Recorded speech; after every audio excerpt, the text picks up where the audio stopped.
This is a special video I want to dedicate to those who have often been labeled as too sensitive, weak, or too emotional. Because, honestly, I used to be that person. There were times when I truly disliked myself for being so sensitive to everything that happened around me. I understand something very clearly. The world admires strength. And what about those who seem fragile? They are often seen as too much, as someone who ruins the mood, as someone who cannot control themselves.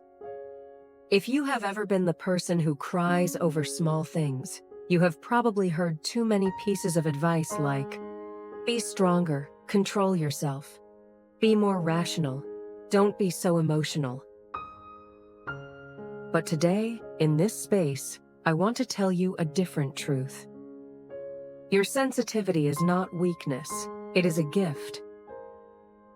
In psychology, highly sensitive people tend to have nervous systems that respond more strongly to emotional stimuli.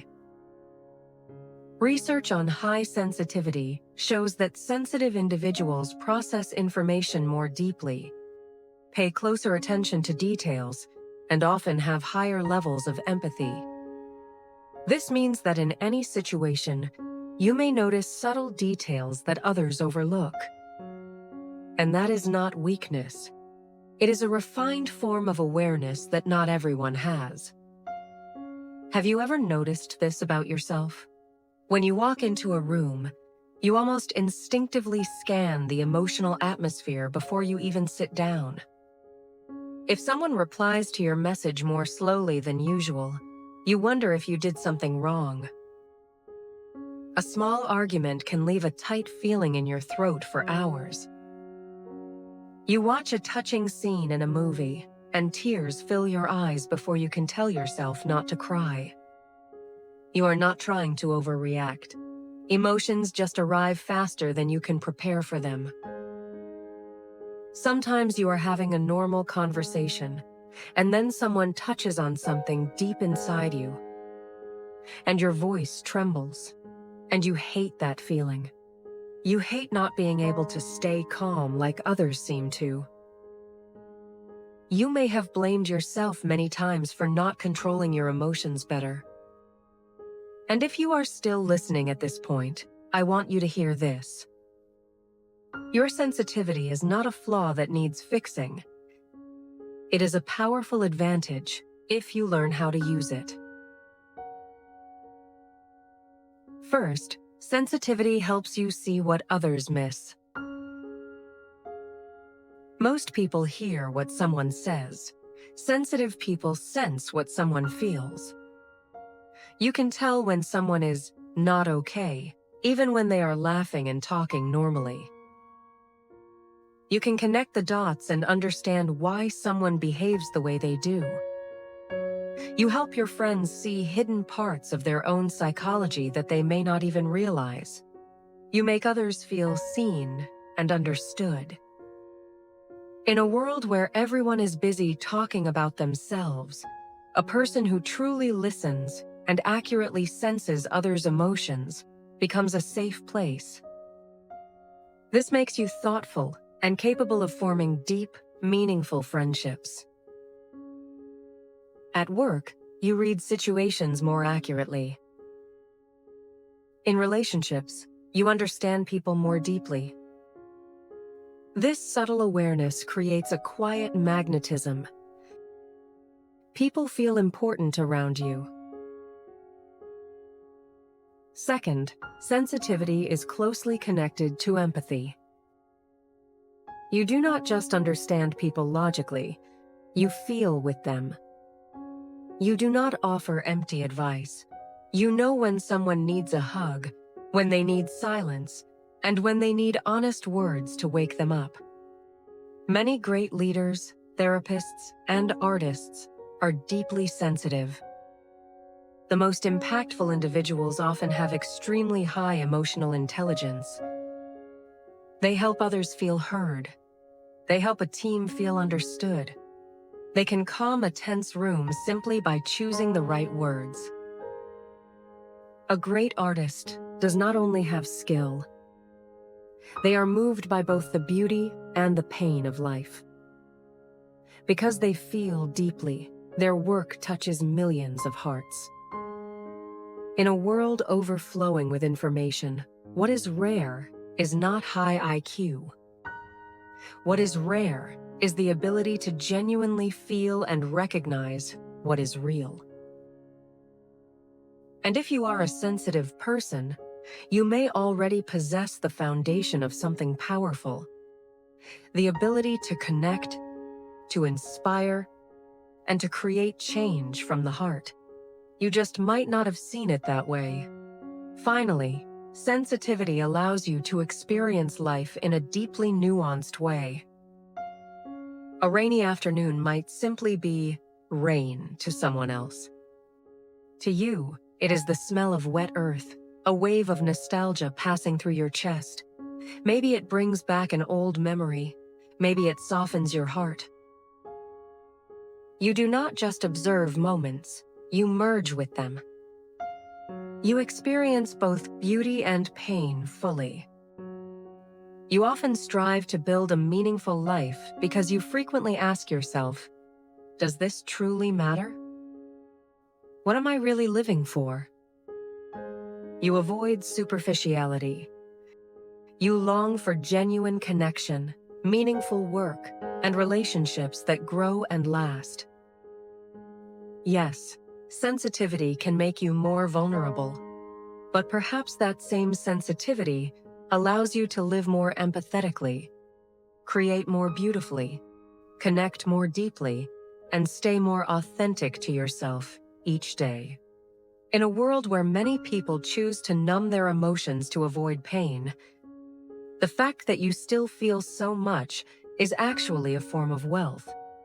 Rich in emotion, rich in experience, rich in depth. Maybe no one has ever told you that before, but it is a gift. Your sensitivity is not a weakness you need to hide. It may be the very thing that helps you understand people, create meaning, and bring warmth into a world that often forgets how to feel.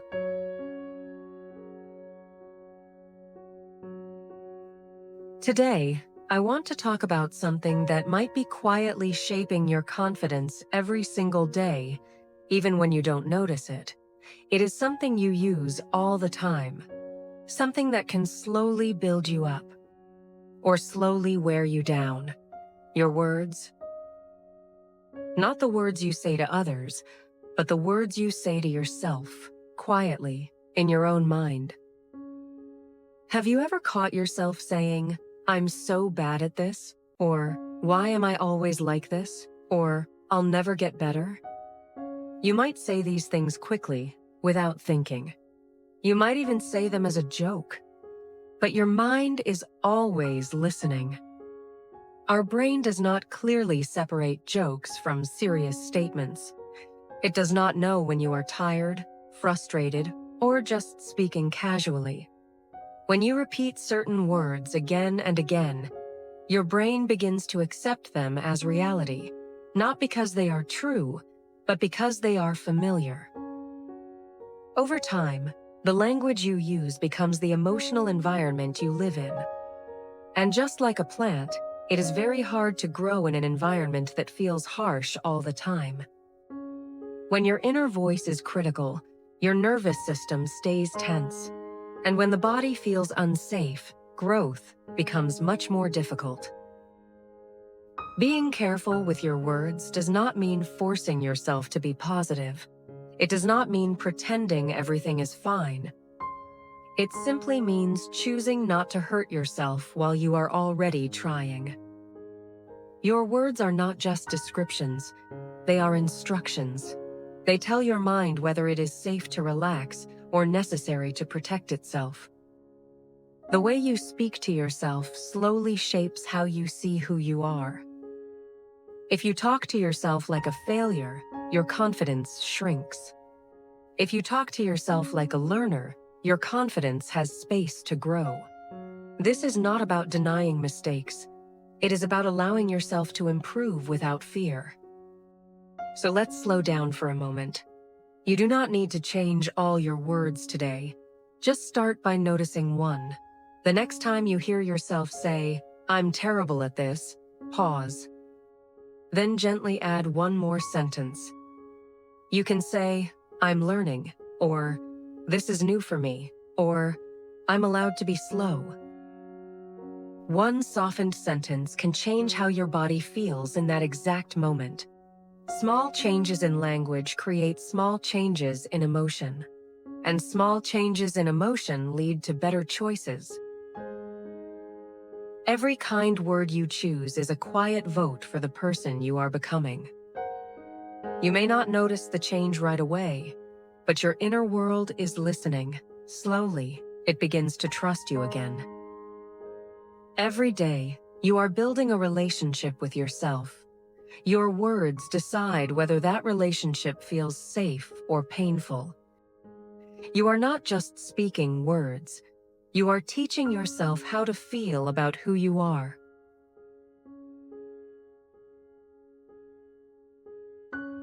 I want to start with a very simple question. How many moments have you experienced today that felt like just waiting? Waiting at a red light. Waiting for the elevator. Waiting for a reply. Waiting for the workday to end. Moments so small that we barely consider them part of life. They feel like dead time. I used to think that way. I used to believe that real life happens in big moments, big achievements, big milestones, days that feel important enough to remember. And everything else? Just transition time. An ordinary morning, a routine workday, a quiet afternoon with nothing special happening. All of it seemed like something to get through, on the way to something better. Something bigger, more exciting, more meaningful. But then a slightly uncomfortable thought appeared. If life only happens in big moments, where is most of my life actually happening? Because the truth is simple. Most of our lives are not made of extraordinary days. They are made of very ordinary ones. You wake up. You go to work. You eat. You commute. You handle small, repetitive tasks. And during all of those moments, where is your mind usually? Often, not here. It drifts into the past. I should have. If only I had. Or it rushes into the future. I'll be happy when. Once I achieve. Your body is in the present, but your life feels like it is happening somewhere inside your head. We stand in line, but mentally we are already somewhere else. We wash the dishes, but our thoughts are replaying worries. We walk down a familiar street, but our attention is lost in imagined scenarios. Without realizing it, we begin to treat these in-between moments as obstacles.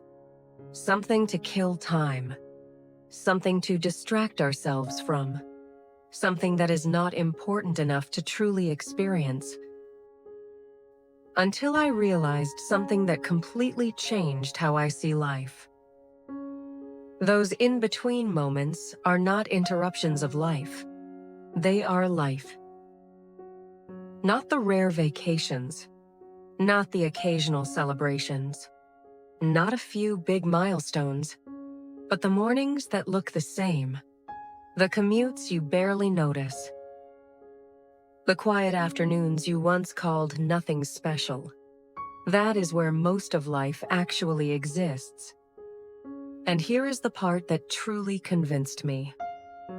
If I cannot feel okay in small, ordinary moments, if my happiness always depends on, I'll be happy when, then what really happens when I finally reach that when? At first, maybe excitement? But But very quickly, the mind creates a new condition, a new goal, a new standard, a new reason to postpone contentment. Because the mind has a very predictable habit, it rarely stops. It keeps moving forward. And if you cannot be present when life is ordinary, you will not magically become present when life becomes bigger. You will simply continue waiting, just at a different level. One day, when people look back on their lives, the regret is rarely, "I didn't have enough extraordinary moments." More often, it is, "I didn't fully live the ordinary ones." The quiet afternoons, the routine days, the moments that once felt like just waiting, because they were never dead time. They were life unfolding in its most common form. Not dramatic, not spectacular, not impressive, but still your life. And perhaps a very small but powerful shift is this. Instead of constantly asking, "When will my life feel better?" we begin asking, "How am I experiencing this moment?" Life does not always need to become more extraordinary. Sometimes, we simply need to become more present, a little more aware, a little more here, inside our own lives. Ancient wisdom has always pointed to the same truth. Life is never happening in the past. Life is never happening in the future. Life is only ever happening here. Because, in the end, life is not only found in the places we are trying to reach, life is found in the moments we think we are just passing through. And maybe this very ordinary moment is not something to get through, but something that is already your life.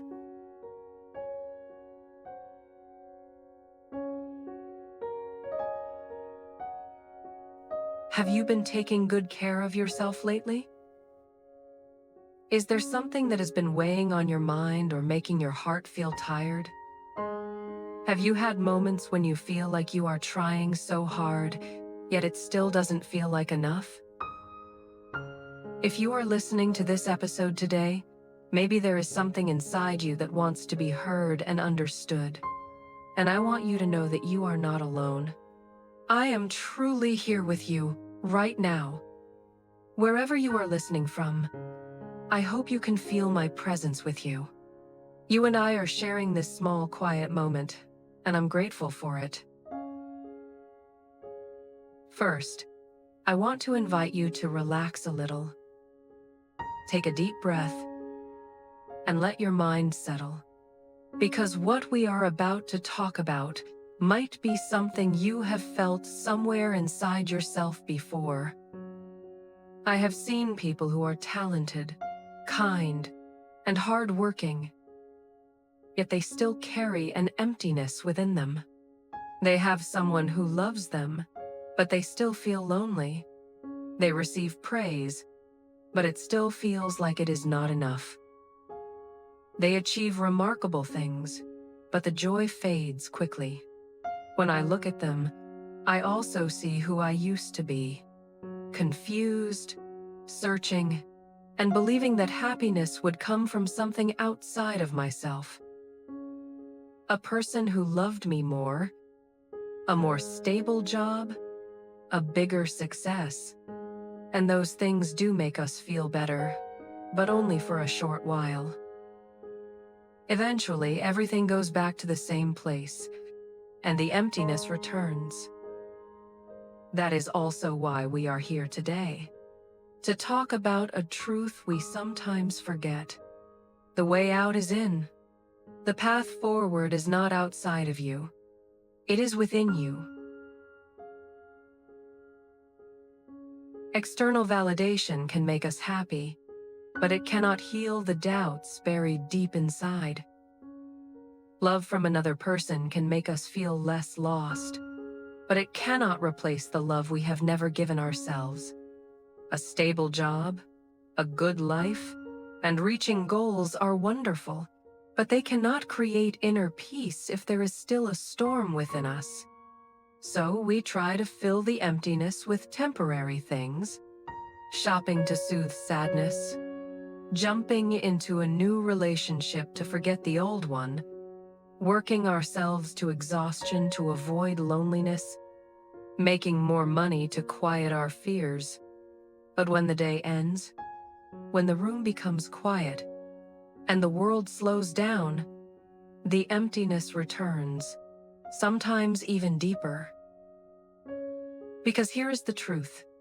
You cannot use the outside to fix a wound that lives inside. A compliment cannot mend your self-doubt. A new relationship cannot heal the one that broke you. More money cannot cure the fear of not being enough.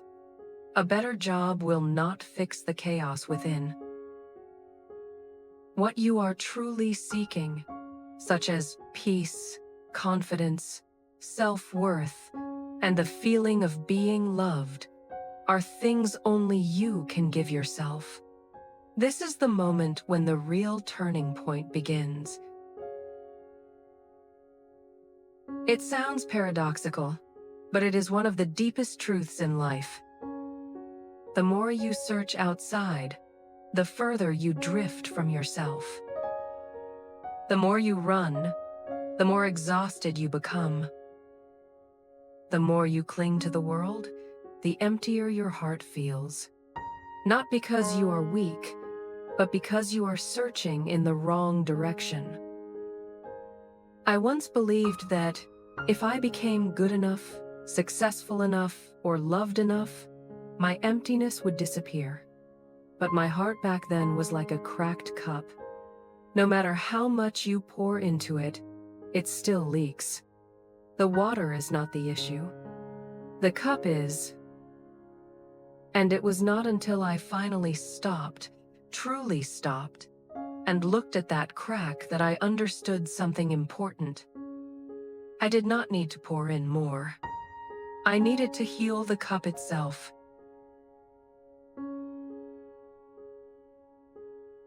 Realizing this feels like standing at a crossroads. On one side is a busy, noisy road, where you run, you search, and you hope someone or something will save you. On the other side is a silent road, quiet and unfamiliar, with no signs and no noise. It is just you and the truth you have been avoiding for years. And that truth is simple. To heal the emptiness, you must walk into the place you fear the most, yourself. The place where unspoken wounds live. The place where forgotten emotions hide. The place where unmet needs have been neglected for years. But that is exactly where the real way out begins. The way out is in. You go inward to see where you hurt. You go inward to understand what you truly need. You go inward to heal, not from the surface, but from the root. Many people think that going inward means isolating yourself, meditating for hours, or withdrawing from life. But that is only the surface. Going inward is a life skill, a gentle and honest way of living. The Buddha said, "All suffering begins in the mind, and all liberation begins there too." This means you do not need to travel far to find answers. You do not need to change your entire life. You do not need someone else to fix you. You only need to return to the place where everything begins, yourself. Because returning to yourself does not always require something big or dramatic. You do not heal by escaping your life, but by learning how to meet yourself within it. And the way back to yourself often begins in the smallest, simplest moments. You do not need a 30-minute meditation session. You do not need a healing retreat. You do not need to step away from your life for a few days. You only need small moments, moments that belong entirely to you. It begins with daring to pause, taking one deep breath when your body tightens, relaxing your shoulders when your heart starts racing, placing a hand on your chest when emotions rise too quickly, focusing your eyes on one steady point when your thoughts begin to spiral.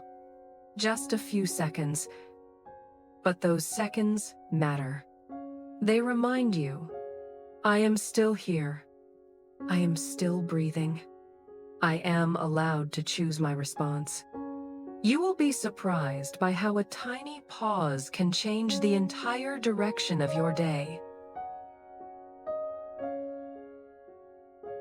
You can distract your mind with busyness, but you cannot fool your body. Your body speaks honestly through your heartbeat, your breath, your tight shoulders, and your uneasiness. Returning inward sometimes begins with something incredibly simple. Place your hand on your chest and take one slow, honest breath. Because breath is not just breath. Breath is a message. You are alive. You are here. You still have the chance to begin again. Every new breath is a second chance. Every new breath is a reminder that as long as you are breathing, you still have the strength, the time, and the freedom to begin again. And in a world that keeps us running, the courage to pause is an act of quiet bravery. Before we close today's episode, I want to leave you with a small question that might open a much larger doorway inside you. In this very moment, what does your heart need the most? Maybe it needs a slower breath. Maybe it needs a moment of silence. Maybe it needs the courage to admit a truth. Maybe it needs a gentle hug from yourself. Maybe it simply needs the reminder that it is okay and that you are trying your best. Whatever your answer is, give it to yourself as an act of love. You are stronger than you think. And sometimes all it takes is one moment of stopping to hear yourself more clearly than ever before.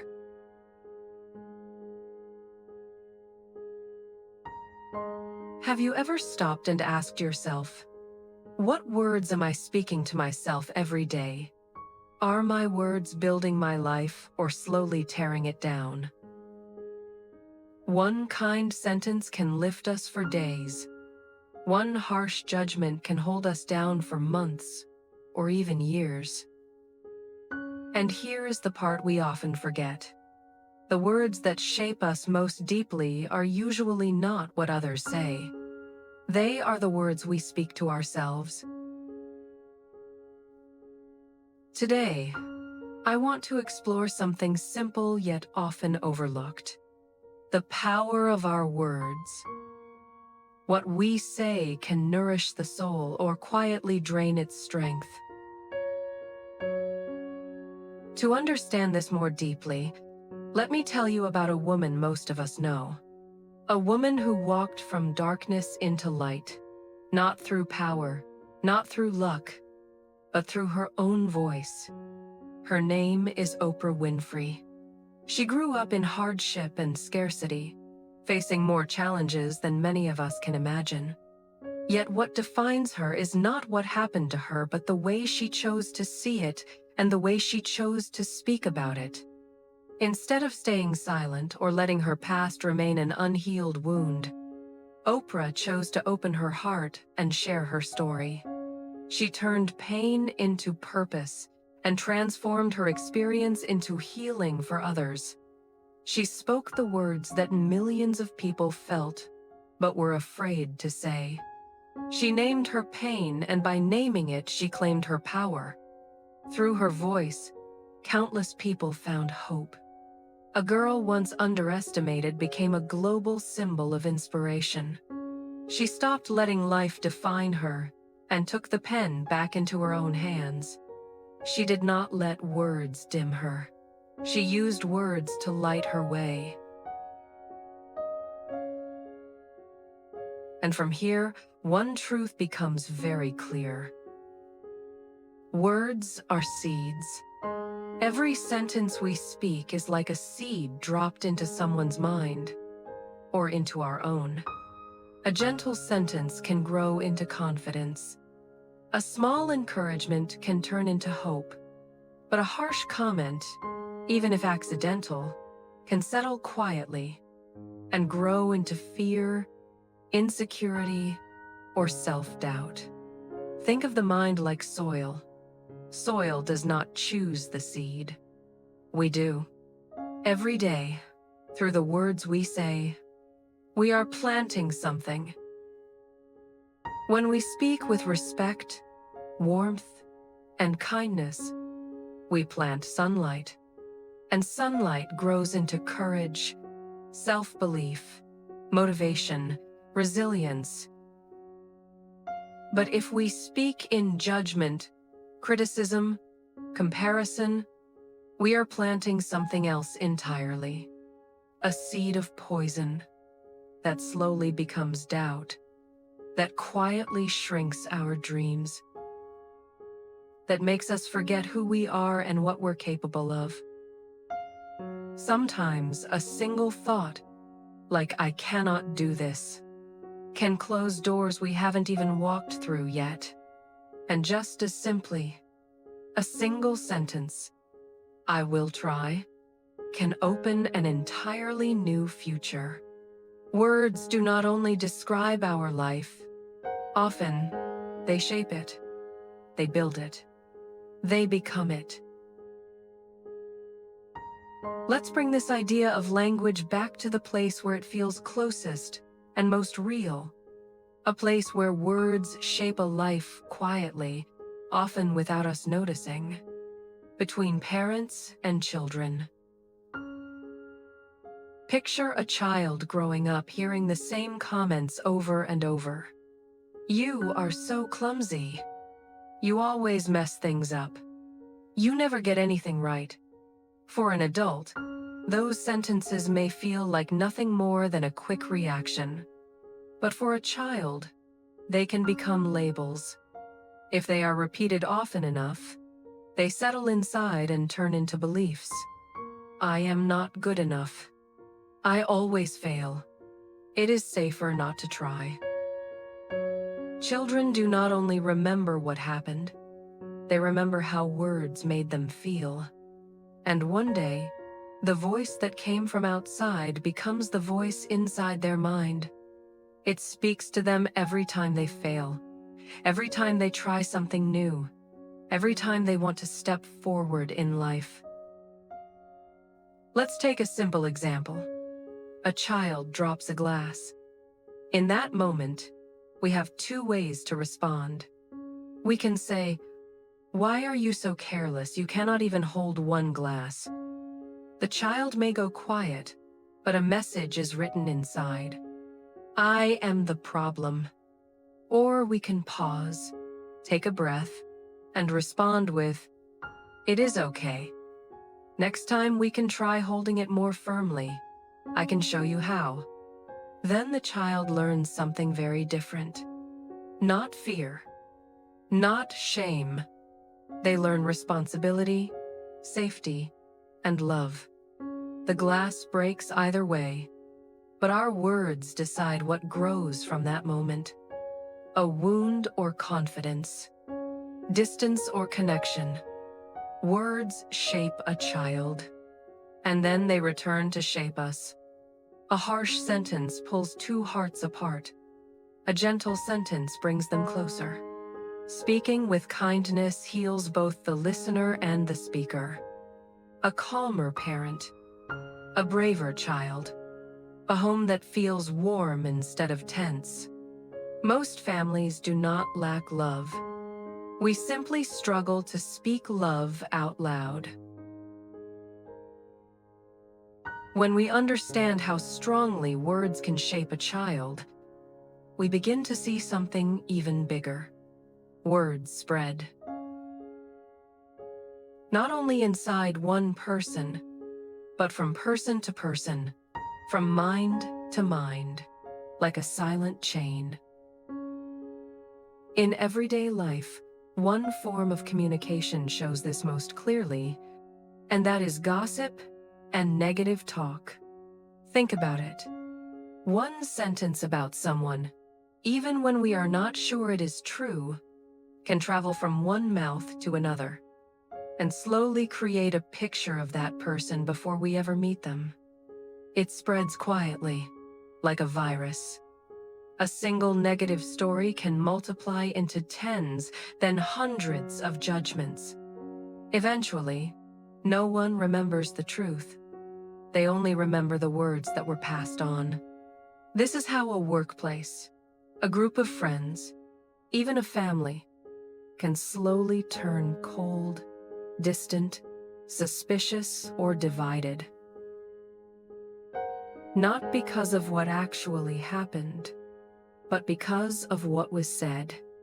Imagine a new employee starting a job. They have not met the manager yet, but over lunch, someone shares a complaint. Later in the pantry, someone else adds another comment. None of it confirmed. Yet slowly, a picture is formed in the mind of the newcomer. They begin to feel guarded, cautious, unsure. All of that created by words alone. The manager may have done nothing wrong, but the impression has already been planted.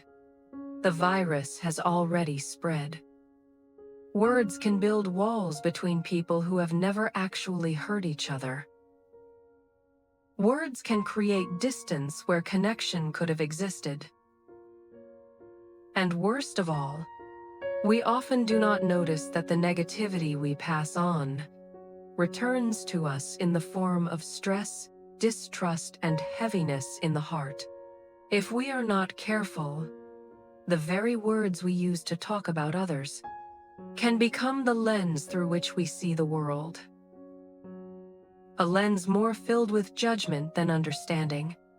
And again, we come back to one truth. Words carry influence. They change perception. They shape beliefs. They can heal or they can divide. We have reached the end of today's journey, and perhaps now, more than ever, we can see something clearly. Words are not just sounds. Words are seeds. They are bridges. With a single sentence, we can lift someone up or bring them down. With one tone of voice, we can open connection or create distance. And a belief repeated often enough can shape a person, a family, a community, and sometimes even a generation. Every day, we speak hundreds of sentences. Each one is a chance, either to create light or to feed the shadows. My hope is that we will choose light, that we speak with awareness, that we use words to build, not to break, to understand, not to judge, to love, not to wound. Because the world is shaped by the words we use, and it can become softer, kinder, and warmer. Beginning with something as small as a sentence. It begins with your voice. It begins with a single word you choose. Choose well.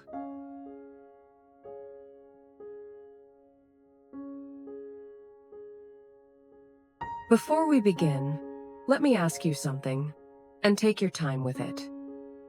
Have you ever noticed that quiet moment when you look at someone else's life and something inside you softly sinks? Nothing bad happened. Nothing went wrong. And yet, the feeling is still there. If you know that feeling, I want you to know this space is for you. Today, we're not talking about comparison or perfection. We're talking about the thoughts we carry and how, little by little, they shape the way we feel and the happiness we experience. Most of us believe that life is what hurts us, but very often it's not life itself that creates the pain. It's the meaning our mind adds to what we see. Let me give you a very ordinary example. Imagine this. You're scrolling through your phone at the end of the day. Nothing special, just a quiet moment. You see someone you know doing well. Maybe they got a promotion. Maybe they're traveling.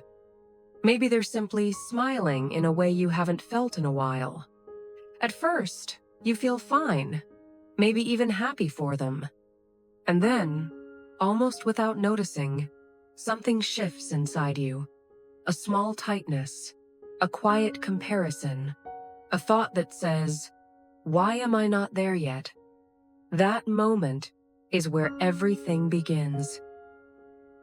Because the feeling itself is not the problem. The problem is the story that follows. If we're not aware, that single thought starts to grow. It turns into a story about not being enough, about falling behind, about life being unfair to you. And before we realize it, our mood has changed, not because life harmed us, but because of the meaning we quietly gave it. This is how thoughts shape our emotional world, softly and silently, one small interpretation at a time.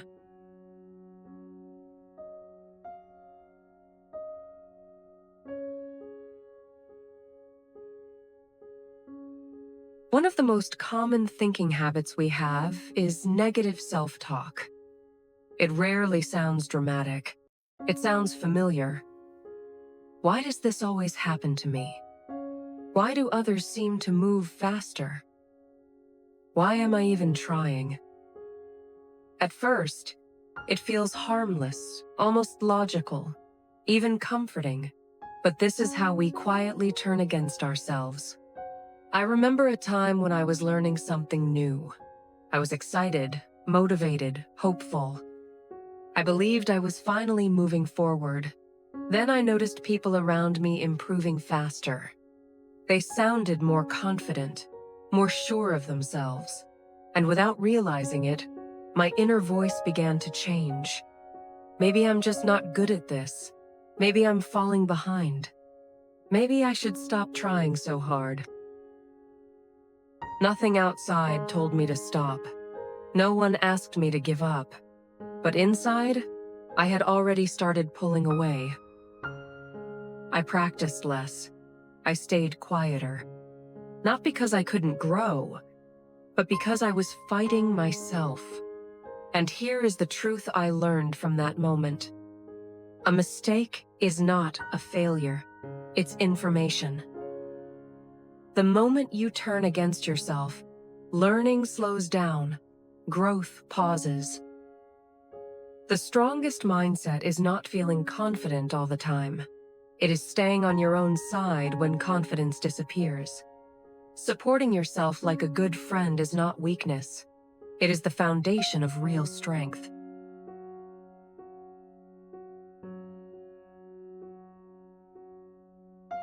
Another quiet habit many of us have is believing that other people control how we feel. My boss makes me stressed. My family makes me angry. People ruin my mood. These sentences sound normal, but they hide something dangerous. They give your emotional power away.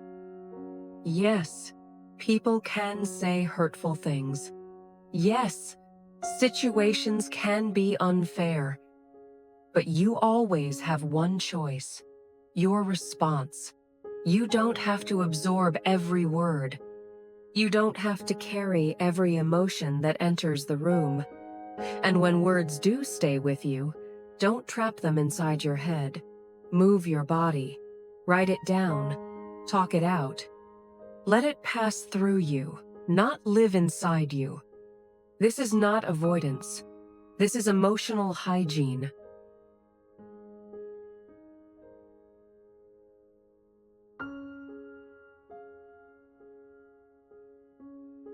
A common belief that slowly wears us down is the idea that effort guarantees reward. But life does not operate on transactions. You can prepare carefully and still fail. You can give your best and still lose. This does not make effort meaningless. It reminds us that effort exists to shape us, not to control what happens. Think of planting a seed. You give it water, you give it care, and then you wait. Not because you are powerless, but because growth has its own timing. When you understand this, life feels softer. You stop asking, "What will I get?" and begin asking, "Who am I becoming?" The good news is this: mental strength is not something you are born with. It's something you train, like a muscle. Small moments matter more than big decisions. When someone cuts you off in traffic, you can choose calm. When someone shows off, you can choose not to compare. When jealousy appears, you can notice it instead of feeding it. These moments are repetitions. Each choice quietly shapes your inner world. Another key part of strength is allowing real emotions. Sadness, anger, fear. Avoiding them makes them louder. Facing them gently allows them to pass. Notice, accept, then choose one small next step. That is how resilience grows. And as you practice strength in these small and gentle ways, I hope you begin to feel a little more at ease with yourself, trusting that every quiet choice you make is already guiding you towards steadiness, growth, and care. You don't need to change everything today. Just notice one pattern. That is already a beginning. Thank you for being here with me and for listening so openly. Take a deep breath and let it remind you that you're safe in this moment. Be kind to yourself today. You're doing better than you think.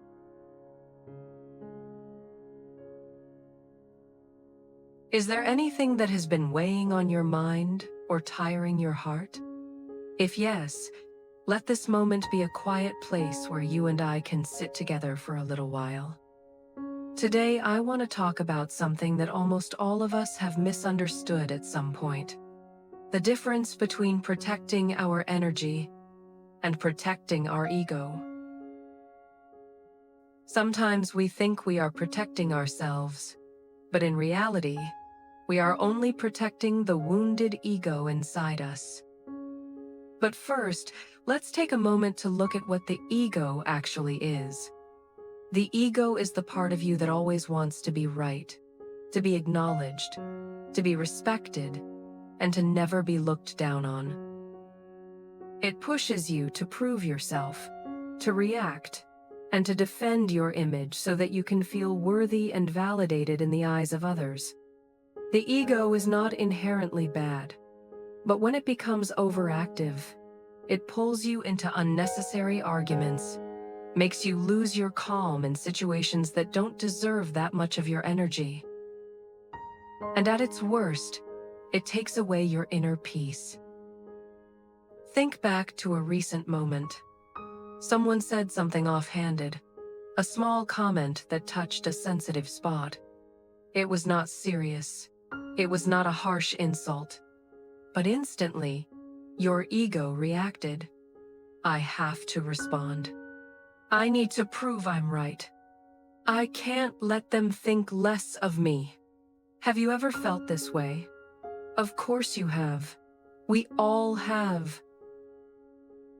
And sometimes, just because of one passing comment, you end up thinking about it the entire day, losing sleep that night, feeling irritated for no clear reason, and draining your energy from things that actually matter in your life.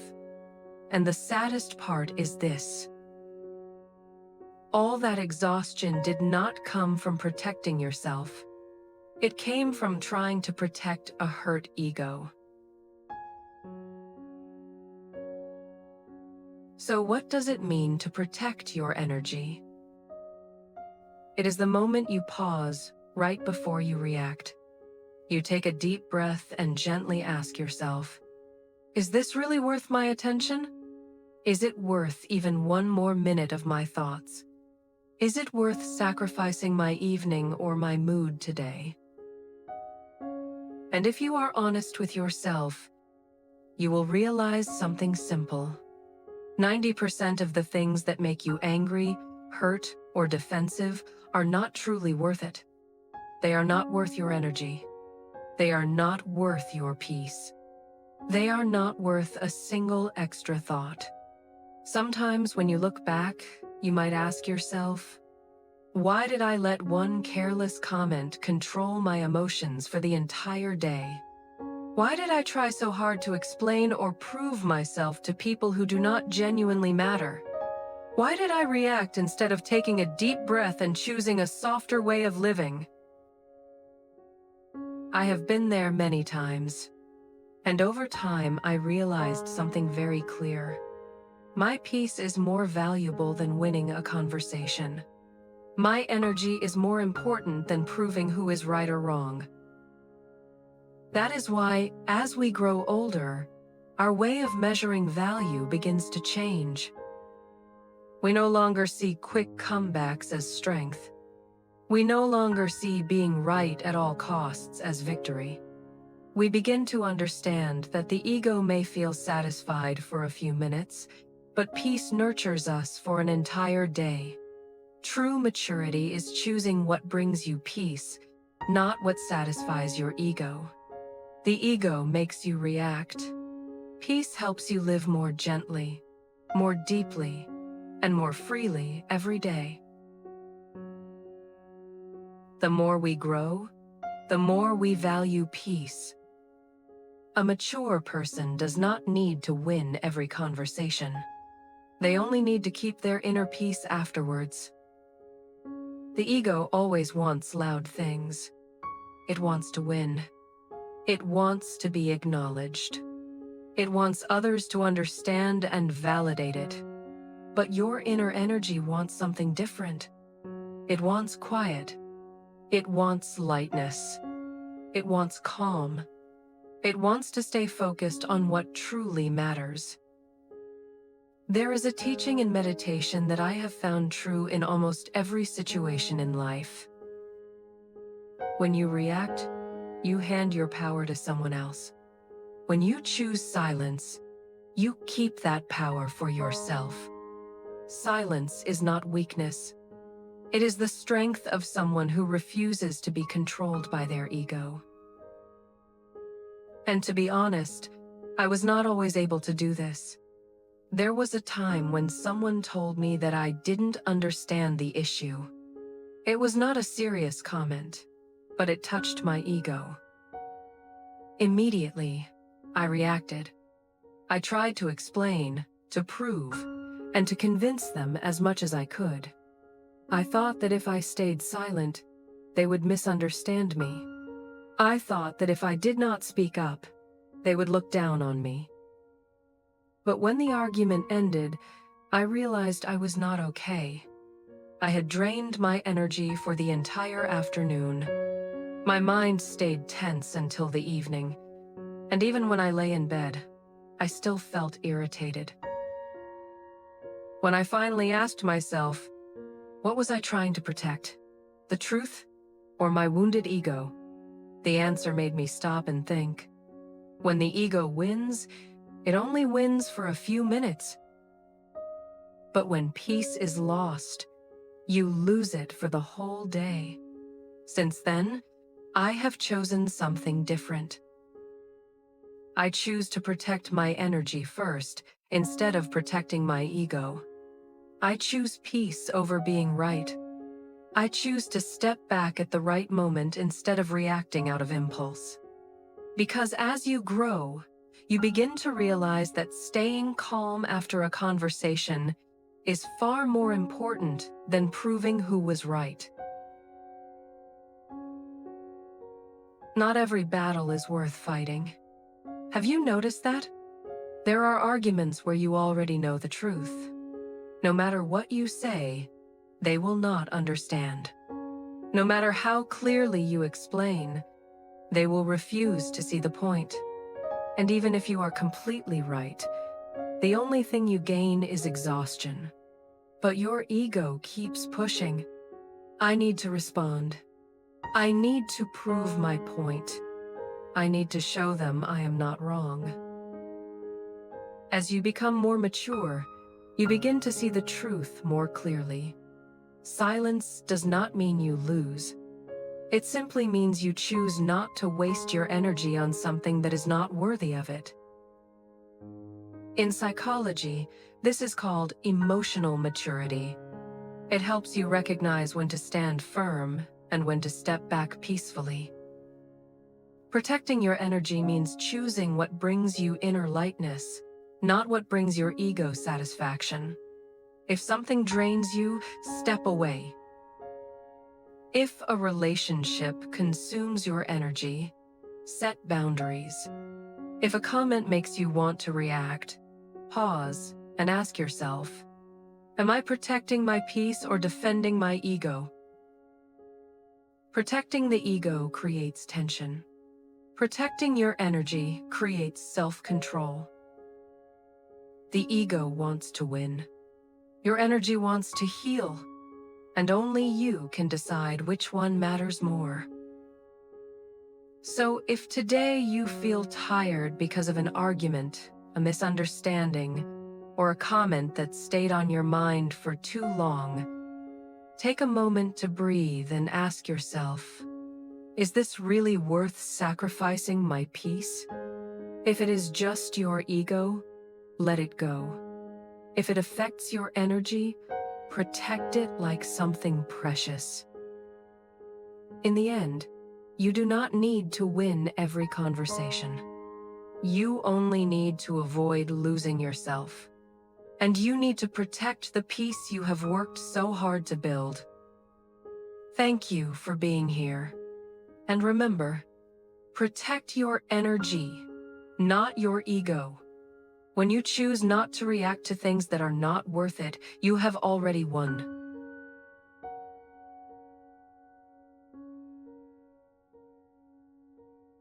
Have you ever noticed this about your mind? The more you try to force something, the harder it becomes. The more you push for control, the less in control you feel. This subtle paradox appears in everyday life. Think about the last time you tried to remember something, a name, an idea, a word, on the tip of your tongue. The harder you tried, the more it slipped away. Yet the moment you stopped trying, the answers suddenly appeared. The same thing happens with sleep. You lie in bed telling yourself, I need to fall asleep now. But the more you force it, the more awake you become. Only when you relax, when you release the pressure, does sleep arrive naturally. This isn't random. It reveals something important. The mind doesn't respond well to force. Often, pushing harder creates resistance, while easing up creates clarity. When we hold on too tightly, we create pressure. And pressure rarely helps us perform better or think more clearly. Instead, it often works against us. What many people don't realize is that stress is not just happening in the mind, it happens in the body. When you're afraid of losing something, afraid of failing, or worried things won't go as planned, your body reacts immediately. Your muscles tense. Your breathing becomes shallow. Your thoughts start racing. You enter a state of internal tension, and from that state, everything feels harder. Your thinking becomes less clear. Your reactions become less balanced. Your behavior becomes less natural. Not because you're incapable, but because tension interferes with how your mind functions. This is where many struggles begin. We believe that trying harder will fix everything, but often, pushing too much only creates more stress.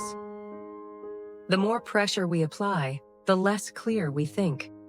The less clear we think, the more anxious we become.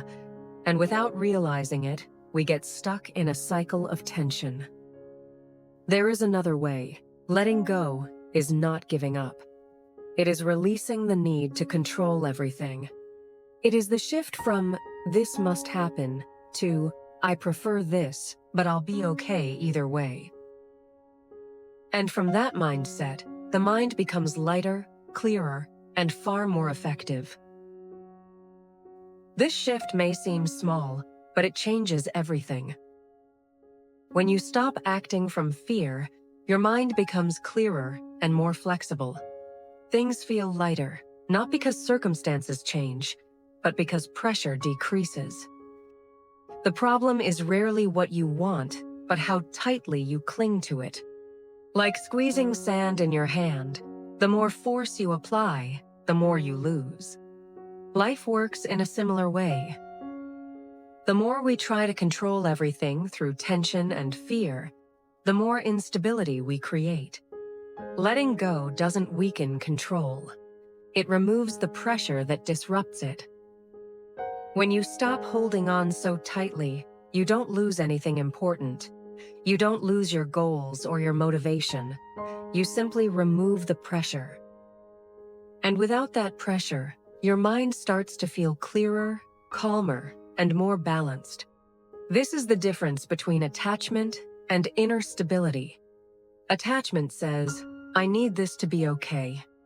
Inner stability says, "I would love this, but I'll still be okay without it." One creates stress, the other creates peace. There is a quiet paradox in life. The more afraid we are of losing something, the more likely we are to push it away. Fear changes how we behave. In relationships, fear turns into pressure, and pressure creates distance. At work, fear turns into tension, and tension reduces confidence and performance. Fear rarely helps us keep anything. It simply pulls us away from our best state. Calm, steady, and clear. You don't need to care less. You only need to rely less. Because the moment you stop believing, "I can't be okay without this," you regain something powerful: inner freedom. And surprisingly, that is often the very state that helps things stay.